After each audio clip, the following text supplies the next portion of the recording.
안녕하세요. 법무법인 리엔 이재현 변호사입니다.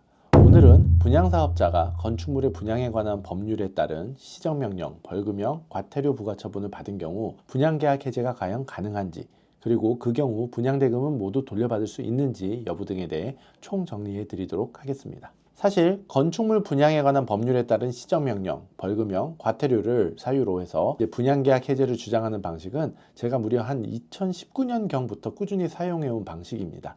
이 방법을 통해 분양대금을 전액 환불받으신 분들도 다수 존재하고요. 다만 건축물 분양법에 따른 시정명령 등과 분양계약 해제와 관련해서 여러 법적 쟁점이 충돌하는 부분들이 상당히 있어서 오랜 기간 동안 법원을 통해 재판이 진행된 사례들도 있는데요. 드디어 올해 이와 관련된 논쟁을 어느 정도 정리해 줄 수 있는 중요한 대법원 판결이 나왔습니다. 간단히 말씀드리면 대법원 역시 건축물 분양법에 따른 시정명령, 벌금형, 과태료 부과 처분이 있었다는 사실 그 자체만으로 분양계약을 해제할 수 있다고 판단하고 있다는 점인데요. 이는 제가 그동안 많은 사건에서 일관되게 주장해온 주장과 거의 동일한 것이라 하겠습니다. 그런데 해당 대법원 판결은 분양계약 해제 가능성 외에 분양계약 해제 시 명의상 분양사업자의 지위에 있는 신탁회사의 분양대금 반환 의무 범위에 대해서도 판시를 했는데요. 결론부터 말씀드리자면 이 부분은 대법원이 수분양자가 아닌 신탁회사의 손을 들어줬다고 평가할 수 있겠습니다.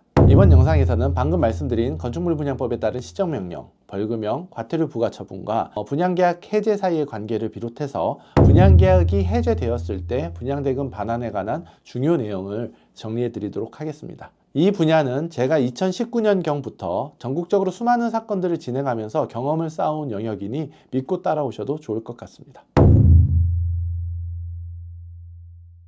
대부분의 분양계약서에는 분양사업자가 건축물 분양법에 따른 시정명령, 벌금형, 과태료 부과 처분을 받는 경우 수분양자는 본 계약을 해제할 수 있다는 내용의 조항들이 포함되어 있습니다. 이러한 조항들이 왜 대부분의 분양계약서에 들어있는 것일까요? 분양사업자가 선의로 넣어준 것일까요? 그렇지 않습니다. 이 조항은 건축물 분양에 관한 법률, 즉 건축물 분양법이 분양계약서에 반드시 포함하도록 강제한 의무조항입니다. 건축물 분양법령은 분양사업자가 수분양자와 계약을 체결할 때 계약 체결에 영향을 줄 수 있는 사항을 반드시 계약서에 포함하도록 규정하고 있는데, 분양사업자가 법을 위반하여 시정명령, 벌금형, 과태료 부과 처분을 받는 경우 수분양자가 계약을 해제할 수 있다는 내용을 분양계약서에 의무적으로 넣도록 한 것입니다. 이는 단순한 계약상 옵션이 아니라 분양 과정의 투명성과 거래 안전을 확보하여 수분양자를 보호하고자 하는 법의 명확한 의도가 담긴 제도적 장치라고 볼 수 있습니다. 그런데 법이 보장하고 있는 이 계약서상의 조항을 두고 오랜 논쟁이 이어져 왔습니다. 핵심은 이 조항의 법적 성격을 어떻게 보느냐에 있었는데요.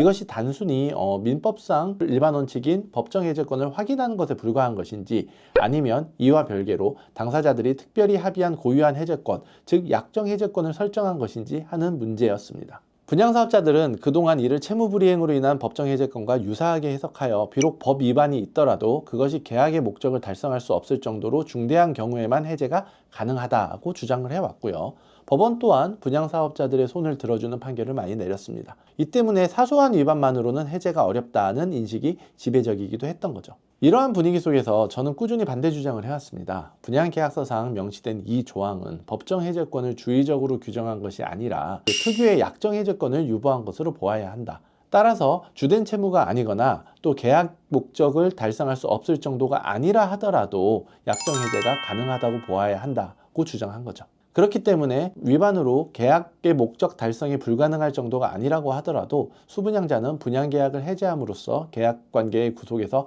벗어날 수 있다고 보는 것이 이 조항을 계약 내용에 포함시킨 당사자의 의사에도 부합할 뿐만 아니라 해당 내용을 분양계약서에 포함시키도록 강제한 건축물 분양법의 입법 취지에도 부합된다고 말이죠. 그러던 중 드디어 이제 일부 고등법원에서 이와 같은 취지로 판결을 내리기 시작하더니 드디어 대법원에서까지 같은 입장을 표명한 겁니다. 즉, 위반 행위의 경중이나 계약 목적 달성 여부와 무관하게 계약서에 명시된 시정명령, 벌금형, 과태료라는 조건이 발생하기만 하면 해제권은 발생한다는 거죠. 이로써 이제 실무에서는 보다 명확한 결론이 내려질 것으로 보입니다. 사소한 위반이라서 해제가 안 된다는 주장은 더 이상 통하지 않게 될 것 같고요. 분양계약서에 건축물 분양법이 정한 해제 조항이 제대로 명시되어 있는가, 실제로 분양사업자가 건축물 분양법상의 시정명령, 벌금형, 과태료 처분을 받은 사실이 있는가 하는 이 두 가지 요건만 충족된다면 위반 행위의 경중을 다툴 필요 없이 계약서에 명시된 약정 해제권을 행사해서 계약의 구속력으로부터 벗어나실 수 있게 되는 겁니다. 따라서 앞으로 분양계약 해제를 원하시는 분들은 우리 분양사업자가 건축물 분양법상의 시정명령, 벌금형, 과태료 처분을 받은 적이 있는지 반드시 한번 확인해 보셔야 될 것 같고요. 나아가 아직 시정명령 등을 받은 적은 없지만 그걸 받을 사유가 충분히 있다 하는 경우에는 이를 적극적으로 활용하셔야겠죠. 저희는 실제로도 아주 오래전부터 분양사업자에게 시정명령, 벌금형, 과태료 처분이 내려질 만한 사유가 있는지 먼저 이제 선제적으로 상세히 살피고요. 그럼에도 불구하고 시정명령 등이 아직 내려지지 않은 상태라면 저희가 직접 시정명령 등을 이끌어낸 뒤 이를 근거로 해제권을 행사하는 방법도 적극 활용해 왔었습니다. 물론 그 과정에서 상당한 시간이 소요되긴 하지만 분양계약 해제라는 것이 한두 푼이 걸린 문제가 아니다 보니 그 방법까지 원하시는 의뢰인분들이 많이 계셨습니다. 경우에 따라서는 해당 사유를 협상카드로 잘 활용해서 합의 해제를 이끌어낸 뒤 조기에 분양 대금을 모두 반환받을 수 있게 해드리기도 했고요. 저희가 계속 이 부분들을 문제 삼았기 때문이라고 단정할 수는 없지만 저희가 이제 상담을 하면서 분양계약서를 계속 검토하다 보면 수년 동안 저희가 문제 제기한 위반 사안들이 꾸준히 수정 보완되어 가는 과정도 확인할 수 있었습니다. 이처럼 오래전부터 건축물 분양법 위반을 근거로 전국 곳곳에서 사건을 맡아 분양계약 해제를 이끌어내 왔지만 유튜브 채널을 통해서는 이번에 처음으로 공개를 하게 됐는데요. 아무래도 이 방법이 널리 알려지게 되면 저희 의뢰인분들이 신속히 사건을 해결할 수 있는 카드를 잃게 되는 것이 염려스럽기 때문에 저희가 공개를 좀 꺼린 부분도 있었습니다. 그런데 이제 이렇게 대법원 판결까지 나오게 됐고 다른 변호사님들도 이제 이를 활용해서 상담이나 사건을 진행하실 것으로 충분히 예상되는 상황이 됐기 때문에 그럴 거면 차라리 제가 더 정확하고 확실한 정보를 앞으로 제공해 드리는 것이 낫지 않을까 해서 오늘 영상을 찍게 된 것입니다.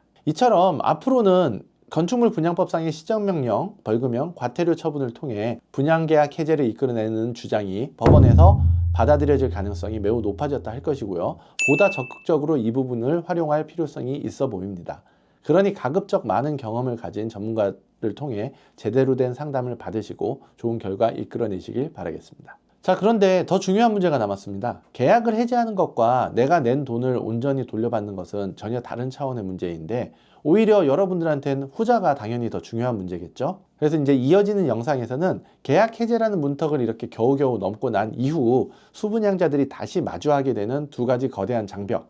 첫째는 신탁사의 책임 한계와 관련된 내용이고요. 두 번째는 이제 중도금 대출과 관련된 부분인데 이 부분에 대해서 상세히 설명드리겠습니다. 이 부분은 수분양자들에게 불리한 내용에 해당할 수 있기 때문에 반드시 유념하셔야 하는 부분이기도 하고요. 다른 곳에서 법률 상담을 받을 때 잘 듣기 어려운 부분일 수 있으니 계속 이어서 시청해 주실 것을 추천드립니다. 지금까지 법무법인 리엔 이재훈 변호사였습니다.